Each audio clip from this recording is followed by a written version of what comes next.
Erkeğin durumu çok acıktı. Çok büyük tiyatro dönüyor. Mesela eve geç saatte gelme vardır, alkollü. Saat sabahın 4'ü. Kuyruğunu kıvırıp yatması lazım erkeğin.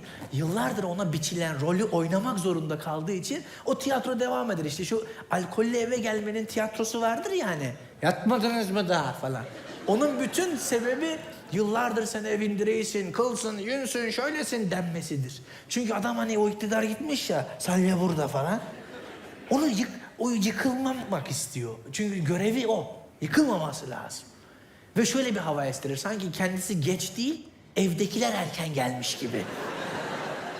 Şöyle bir geliş vardır ya, yatmadınız mı daha? Benim babamın bir lafı vardı.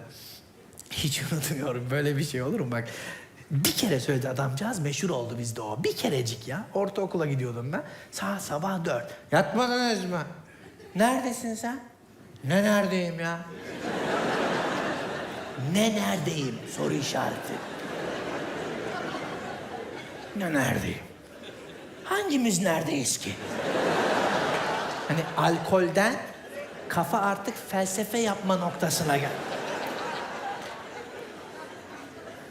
Bir de alkolik olduğu kadar müşfik baba olanlar vardır. Bunun bir de baba versiyonu var. Onların göt cebinde gofret vardır. Yoksa bile tüketilen alkolle oluşur o. Saat sabah 5'i 4'ü gelir böyle. Çocuklar yattı mı?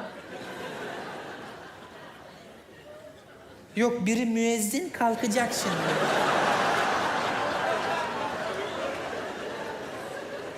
Neredesin sen? Ben çocuğuma bir tatilli alamayacak mıyım? Alacaksın da niye Tokyo saatine göre aldın? Saat 5 ulan! Benim dayım öyleydi. Yarım kilo mandalina ile geliyor, saat 5. Ama içinde kabuklar da var. Yani bir miktarı vodka ile yenmiş. Ama müşfik de bir baba. Alkolik nezaketi diye bir şey vardır, onu biliyorsun.